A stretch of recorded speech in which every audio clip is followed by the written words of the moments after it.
दुई दिनपछि जापान जानका लागि दसैँको टिका लगाएर घरबाट हिँडेकी सरस्वती खड्का काठमाडौँ अन्तर्राष्ट्रिय विमानस्थल नपुग्दै बाटैमा कपिलवस्तुमा सडक दुर्घटनामा परि ज्यान गुमाउन पुग्यो। शुक्रबार रातिदेखि पर्न सुरु गरेको झरीका कारण देशभर जनजीवन अस्त व्यस्त भएको छ। लगातार पर्दै गरेको भीषण वर्षाका कारणले देशका मुख्य सडकहरू अवरुद्ध बनेका छन्। दसैँ मनाउनका लागि घर गएका र अब दसैँ सकिसकेर काठमाडौँ फर्कँदै गरेका यात्रीहरू यो बाढीको प्रभावका कारणले बाटो बन्द हुँदा बाटैमा अलपत्र परेर बसेका छन्। वर्षाका कारण उपत्यकामा प्रवेश गर्ने प्राय सबै मुख्य सडकहरू अवरुद्ध बनेका छन्। नारायणगढ मुगलिङ सडक खण्डको तुइन खोलामा ढुङ्गाले बाटो अवरुद्ध गरेको कारणले गर्दा बाटो ब्लक भएको छ र गाडीको आवत जावत रोकेको छ। पोहोर साल प्रभावित बनाएको रोशी खोलाले यसपालि पनि बीपी राजमार्गमा काभ्रे पलाञ्चोकका 9 वटा भन्दा बढी स्थानमा कटान गरेको छ र हजारौं यात्रीहरू अलपत्रमा छन्। करनीको पृथ्वी सिद्धिचरण र पासाङ लामु लगायतका विभिन्न मुख्य सडकहरू अहिले अवरुद्ध अवस्थामा छन्। भने यस्तोमा गृह मन्त्रालयले अहिले सडकमा अलपत्र परेका यात्रु र उनीहरूको राहतका लागि भने कार्य अगाडि बढाइसकेको छ। बाटामा अलपत्र परेका यात्रीहरूको बास र खानाका लागि स्थानीय सरकारलाई गृह मन्त्रालयले निर्देशन दिइसकेको छ र यसरी बीच बाटोमै अलपत्र परेर बसेका यात्रुहरूका लागि त्यहाँका केही होटलहरूले निशुल्क वा थोरै शुल्कमा होटलमा बासको व्यवस्था मिलाइरहेका छन्।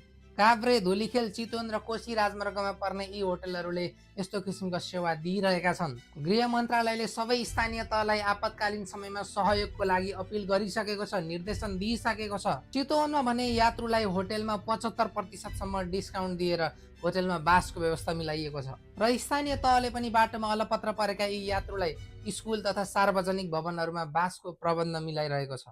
अब देशैभर बाढीका कारणले कहाँ कति क्षति र दुर्घटना भयो त? 5 थरमा एक बुलेरोको दुर्घटना भएको छ जहाँ 6 जनाको मृत्यु र 6 जना घाइते भएका छन्। भक्तपुरबाट रसुवा घुम्न गएका 16 जना मध्ये 4 जनालाई रसुवामा बेरिङ खोल्साले बगाएको छ। त्यसैभर सबैभन्दा धेरै पर्सा जिल्लामा पानी परेको छ र मधेसका तराई प्रदेशमा धेरै पानी परेको छ। साथै रौतहटमा चट्याङ लागेर 2 जना किशोरीहरूको मृत्यु पनि भइसकेको छ। त्यस्तै धनगढीबाट पोखराका लागि जाँदै गरेको बस दुर्घटना हुँदाखेरि धनगढीकै निवासी 62 वर्षीय गणेश बहादुर शाहीको मृत्यु भएको खबर आएको छ।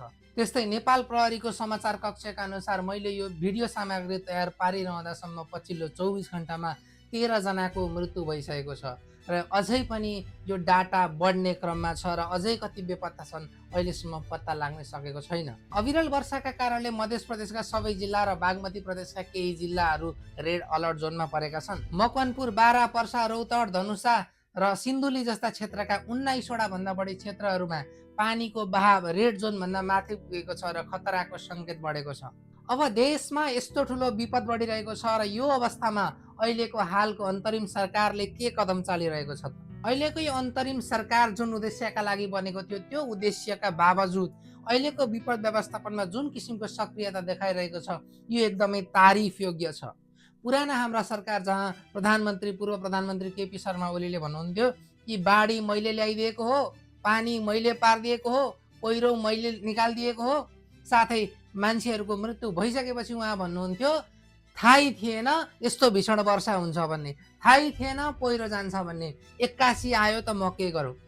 अब यस्तोमा अहिलेको जुन अन्तरिम सरकार छ त्यो सरकारले गरेका निर्णयहरू के छन् त आउनुस् जानौ। सरकारले बिहानैदेखि सेना, प्रहरी र स्थानीय निकायका कर्मचारीहरूलाई सक्रिय रूपमा अगाडि सारेको छ र उनीहरू सक्रिय रूपमा काम गरिरहेका छन्, उद्धारका काम गरिरहेका छन्। त्यस्तै जल तथा मौसम विभाग, गृह मन्त्रालय, विपद जोखिम न्यूनीकरण प्राधिकरणको समन्वयमा राहत र उद्धारका कार्यहरू भइरहेका छन्। मोबाइल सन्देश, माइकिङ र स्थानीय सूचना मार्फत नागरिकहरूलाई सचेत रहन आग्रह गरिरहेको छ।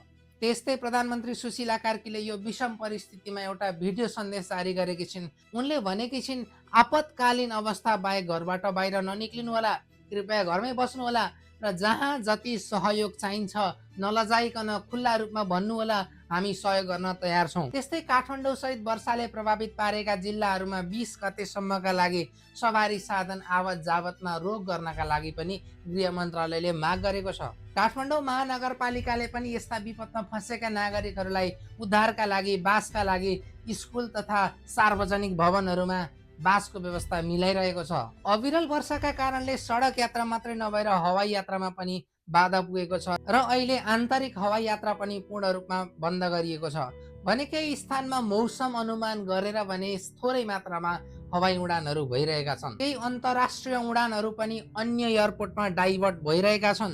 त्रिभुवन अन्तर्राष्ट्रिय विमानस्थलको अवस्था सामान्य नहुन्जेलसम्मका लागि सबै हवाई उडानहरू बन्द गरिएको छ। त्यस्तै जल तथा मौसम विज्ञान विभागले 20 भन्दा बढी क्षेत्रलाई अति प्रभावित र 20 क्षेत्रलाई प्रभावित सूचीमा राखेको छ। पछिल्लो 24 घण्टामा रौतहट बारा पर्सामा 250 मिलिमिटर भन्दा बढी पानी परेको छ। यो अति भारी वर्षाको श्रेणीमा पर्छ। तराईको वीरगञ्ज र आसपास क्षेत्रमा रेड अलर्ट जारी गरिसकेको छ र यसरी हालको अन्तरिम सरकारले देशमा जनतालाई बचाउने अभियान सुरु गरेको छ। यो निकै तारिफ योग्य छ र हामी यो निर्णयप्रति असाध्यै हर्षित छौँ, खुसी छौँ र हामी पनि आफ्नो ठाउँबाट जति सकेको सहयोग गर्नेछौँ।